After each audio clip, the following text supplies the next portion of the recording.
What's up? How's it going?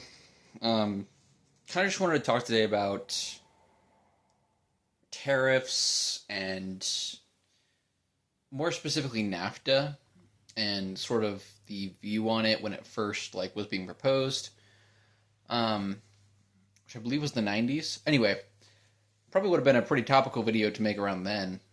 Uh, Maybe not so much now. Although YouTube didn't exist in the 90s, so consider this your news report. Uh, Anyway, very quick background.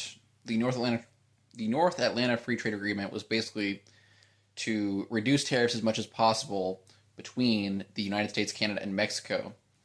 And it had general bipartisan support, to my memory anyway. Um, but yeah, because everyone was like a neolib or neocon back then, and everyone loved free trade, yada yada yada. And free trade is generally good, and we're going to talk about that today.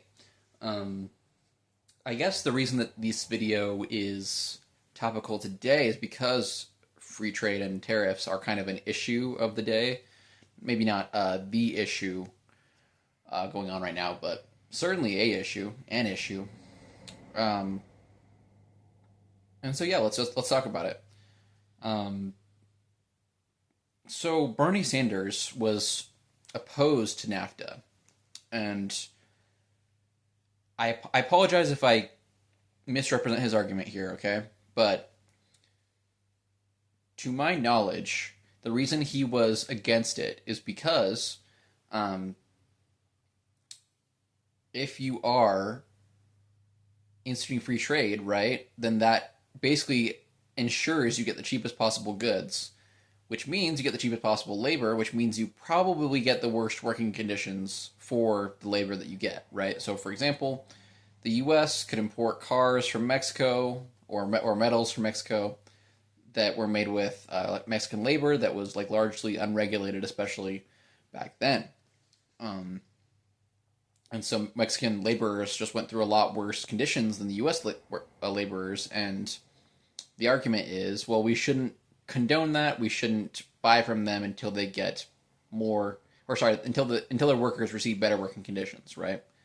And again, if that wasn't his actual argument, I do apologize. This is kind of what I was able to gather together, and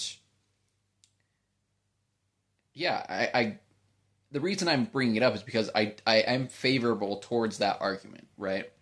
Um, because I think a lot of, for example, on the political compass test, there's this one question that asks, or the one statement, I guess, that says we are more separated by class than nationality, right? Or something similar. Basically saying is America distinct from Mexico, or is the American lower class distinct and Mexican lower class distinct from the American upper class and Mexican upper class, right? Where's the dividing line? And I think a lot of liberals and leftists would like to say in their feelings that class is more important, right? And that we're all one class fighting for class justice, and that, no war but class war, we're all in this together, labor rights, yada, yada, yada. But, when the rubber meets the road, your nationality is often more important to how you interact with other people, to your culture, and, even to your sympathies, right? When I say when the rubber meets the road, I'm talking about when you go to the grocery store and you're having to pay for goods, you kind of want the cheapest thing possible, right? And sometimes that means that that's going to involve exploitation of labor in other countries, right? And we might be able to do some self-reflection and be like, well, maybe I am against that then, but a lot of people just aren't, they want things as cheap as possible and they're willing to get them, Um, and so, yeah, but that said, I am very sympathetic to Bernie's argument of, well, we shouldn't exploit labor in other countries, right? The issue with it, from my perspective, is I think it would be difficult to exert pressure on every other country to update their working conditions, right? For example, if China is killing all of their workers in fields, right? but exporting cheap goods nonetheless. I think the world could come together conceivably and say, China, we are boycotting you. We are not going to pay you, or sorry, we're not going to buy your goods until you stop genociding your own workers, right? That is a thing that could happen maybe in some universe. But there are so many countries with bad working conditions for, you know, their guys that if the US were to boycott all of them, it would crash the economy and it would probably crash the entire global market. Um, that's bad. We don't want that either. We want like we do want stable economic conditions for the common man, and crashing the economy is not a good way to achieve that, right?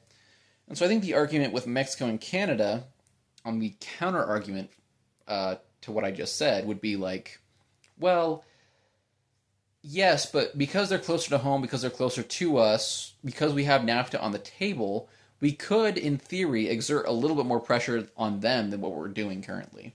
Um,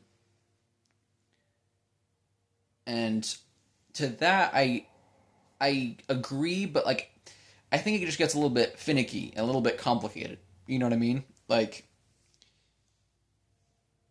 what does exerting pressure actually look like? Like, what you have to be kind of specific about what changes you want, And if they say no, it will negatively affect you more than, as much as them, maybe more. And that's just how it goes. And yeah, so it's tricky. And I'm sorry if there are any like super pro tariff people watching this video. This probably isn't the video for you. I guess it's kind of too late now because the video's like almost done. But I think we're just asking like from a humanist, collectivist perspective, is there what are the arguments for tariffs, right? And the argument being, right, for labor rights. Um, but it's just I don't know. I don't know if tariffs are the best way to achieve that. Um,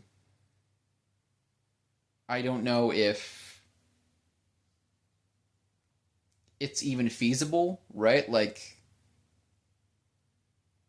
economic rights are just such a like I don't want to say like every country should just figure them out on their own, because I think we have a responsibility to help other people, especially if it's like unbelievably like Holocaust level working conditions, right? I think there's a responsibility from the world to be like, okay, let's not do that. But at the same time, like, how much pressure should we really reasonably be expected to exert, right? Like, I think to some extent they should figure it out on their own, right? Because there's only so much like outside countries can do. Like tariffs are good, I guess, but like at some point the humans, I mean not the humans, the workers got to rise up, or the government has to give them rights, and it's like it's uncomfortable and it's like not fun, but it's just it's the way of the world. And it's yeah, I don't know. Hopefully that didn't sound too harsh, but those are kind of just my thoughts on the issue and NAFTA and all that. Obviously, NAFTA is probably net good for people's happiness and collective wealth and all that. But yeah, just something to think about. Anyway, till next time.